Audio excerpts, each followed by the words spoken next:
അല്ലാഹു സുബ്ഹാനഹു വ തആല നാം ഒരുമിച്ച് കൂടിയതുപോലെ അവന്റെ ജന്നാത്തുൽ ഫിർദൗസിൽ ഒരുമിച്ച് കൂട്ടി അനുഗ്രഹിക്കുമാറാകട്ടെ.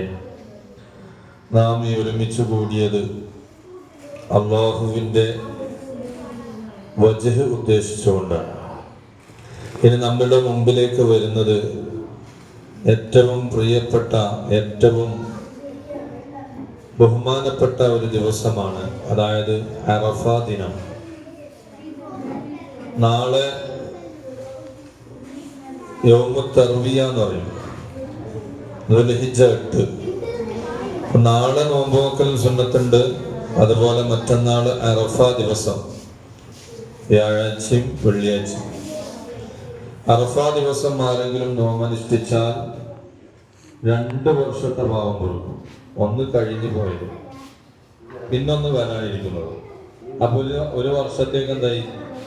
ദീർഘായുസം കിട്ടും. 1 വർഷം വരെ മരണപ്പെടില്ല എന്നുള്ള കാര്യം ഉറപ്പാണ്. ആർക്ക്? അറഫ നോമ്പ് പറ്റൊരു 1 വർഷം പിന്നെ മരണപ്പെടില്ല. 2 വർഷത്തെ പാപം പൊറുക്കപ്പെടുന്ന പ്രധാനപ്പെട്ട നോമ്പാണ് വെള്ളിയാഴ്ച. അതുപോലെ നാളെ വ്യാഴാഴ്ച നോമ്പ് നോക്കാം. ദുൽഹിജ്ജ 8 ആണ്. വ്യാഴാഴ്ച ദിവസത്തെ നോമ്പിന്റെ പ്രതിഫലമുണ്ട്. അപ്പോൾ ആ നോമ്പുകൾ അനുഷ്ഠിക്കുക. പിന്നെ മൂന്നാമത്തെ സംഭവമാണ് പെരുന്നാൾ, ബലിപെരുന്നാൾ. ചെറിയ പെരുന്നാൾ, വലിയ പെരുന്നാൾ എന്ന് പറയും. അതുപോലെ തന്നെ ബലിപെരുന്നാൾ പറയും. എന്താ സംഭവം? ഊഹിയത്ത്.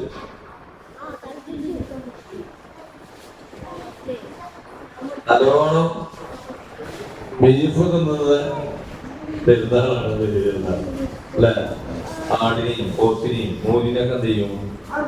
അറുത്തിട്ട് ഓരോ വീടുകളിൽ കൂടി ഇങ്ങനെ കൊണ്ടുവന്നത് വർക്കത്തിന്. അപ്പൊ അതുകൊണ്ടാണ് ബലി പെരുന്നാൾ പേര് കിട്ടിയത്. അതെങ്ങനെ ഉണ്ടായത് സംഭവം? ഇബ്രാഹിം നബി അലൈഹി സ്വലാത്തു വസ്സലാമിനോട് മകൻ ഇസ്മായിൽ നബി അലൈഹി സ്വലാമിനെ ബലി അറുക്കാൻ അല്ലാഹു കൽപ്പിച്ചു. 3 പ്രാവശ്യം സ്വപ്നം കണ്ടു. 3ാമത്തെ പ്രാവശ്യം സ്വപ്നം കണ്ടപ്പോൾ സത്യം തന്നെയാണ് മനസ്സിലായി.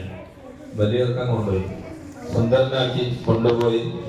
കത്തി വെച്ചപ്പോഴേക്ക് മഹാനായ സയ്യിദുനാ ജിബ്രീൽ അലൈഹി സ്വലാത്തു വസ്സലാം പറഞ്ഞു, ഇബ്രാഹിം നബി അലൈഹി സ്വലാമിനെ നിങ്ങൾ അള്ളാഹു പറഞ്ഞത് അനുസരിച്ചിട്ടുണ്ട്. അതുകൊണ്ട് ഈ ആടിനെ അറുത്ത് വിതരണം ചെയ്താൽ മതിയോ?